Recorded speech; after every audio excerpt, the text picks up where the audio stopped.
Hi guys, I hope you're all safe and well at home. I thought I would pop on and read you a book. The book I've chosen to read is The Rhyming Rabbit and it's by Julia Donaldson.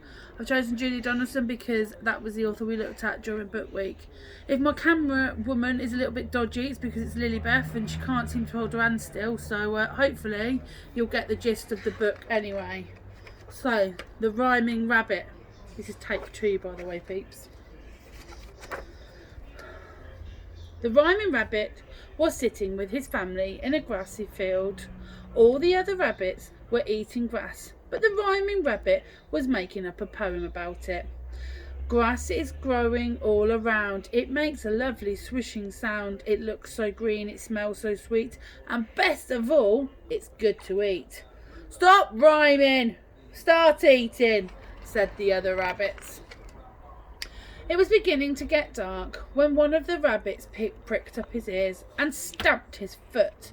"Fox!" he shouted. Straight away, all the rabbits ran into their burrow, all except for Rhyming Rabbit, who closed his eyes and made up a poem about the fox. A fearful fox of rusty red, you fill our rabbits' hearts with dread. So silently you crouch and sniff until you catch our rabbit whiff. So hungrily are you cunning beast, you stalk your tasty rabbit feast. You're sly, you're crafty through and through, but we can run as fast as you. Don't rhyme, run! Yelled the other rabbits. The Rhyming Rabbit opened his eyes just in time to see the fox. He reached the burrow just in time. It was night time. The tired rabbits lay down together in the burrow, all except for Rhyming Rabbit, who sat apart from the others, singing a song to them. Sleep, rabbit, sleep, snuggle up and close your eyes, and listen to my lullaby. Sleep, rabbit, sleep, dream, rabbits, dream, of grassy fields and sunny hours and cabbages and cauliflowers. Dream, rabbit, dream. Stop singing. Go to sleep, said the other rabbits. Rhyming Rabbit felt sad and lonely, and the other rabbits were all snoring, and he just couldn't get to sleep. The others did do nothing but moan. I'm going off all on my own, he said to himself, and he started to dig. He dug a long tunnel and kept himself going. And to keep himself going, he made up a short digging poem. Dig, dig, quick, quick, scrabble, scrabble, quick, kick, kick. The tunnel led him up and down and round the corner where he met a worm. The Rhyming Rabbit stopped in his tracks and made up a new poem. Wonderful worm deep in the soil, why you wiggle, curl and coil? Where are you going? Where have you been? How do you manage to stay so clean? How do you change your shape like that, from long and skinny to short and fat? And one more thing that's been bothering me, how can you bear to eat earth for tea? But the worm said nothing. He had no ears, so he couldn't hear the poem. Round the corner, the Rhyming Rabbit met a mole. The mole's eyes were very small, but he did have ears. Maybe he would enjoy a spot of poetry. The Rhyming Rabbit stood up on his hind legs and began to recite.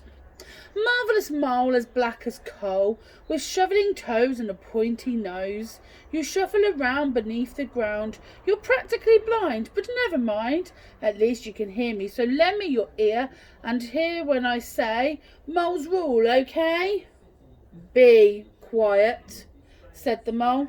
I'm looking for worms. The Rhyming Rabbit felt really lonely, but he carried on digging. He dug and he dug till he met a centipede. Straight away he thought up his best poem yet.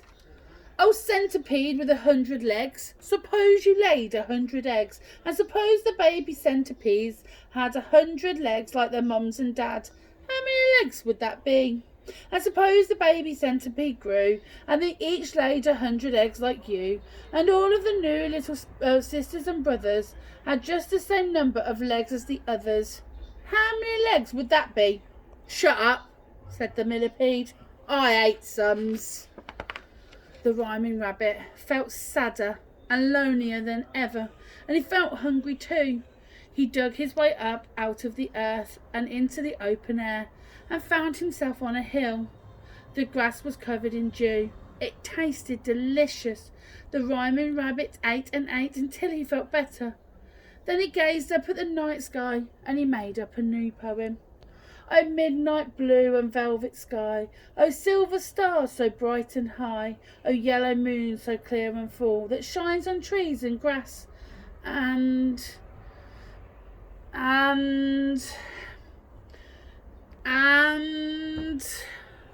the rhyming rabbit couldn't think of a rhyme for full. He stopped and scratched his head. Wool, said the voice. The rhyming rabbit turned around and saw a woolly sheep standing beside him. Thank you, sheep, you found a rhyme, he said. And the sheep replied, I make up poems all the time. Another poet! The rhyming rabbit stared in wonder, and before he could think of a rhyme reply, the sheep went on. How nice it is to meet a rabbit with whom I share a rhyming habit. The rhyming rabbit felt so happy that he decided to make up a poem for the sheep.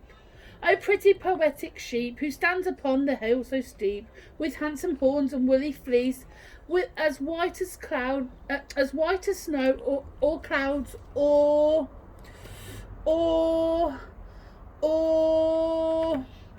geese, suggested the sheep. He smiled at the rabbit and added, Shall I make up a poem for you? Oh yes, I pray, sheep, please do, replied the rhyming rabbit. So the sheep cleared up his throat and recited, Any old rabbit can dig, any old rabbit can feed, but a rabbit who knows how to make up poems is a special rabbit indeed. Oh, any old rabbit can run, any old rabbit can sleep, but only a very special rabbit can make up a poem without sheep. The rhyming rabbit sighed happily. The sun came up. It was a beautiful day. The rhyming rabbit and the sheep stayed together all day, making up poems about the sun and the flowers and the trees. As the evening fell and the shadows grew long, the rhyming rabbit remembered his family back in the burrow and said to the sheep, The others must be getting worried. Goodbye, dear friend, it's time I hurried. The sheep looked very sad and said, I'll go. Oh no, oh woe, oh sorrow. But the rhyming rabbit replied, I'll come back again tomorrow. I really hope you enjoyed that story, and it'd be brilliant if you could come up with a new front cover for this book as your task today. I hope you enjoyed that. If you do, let me know, and you never know, you might get another book tomorrow. Let's see how many people like my little video. See you all soon.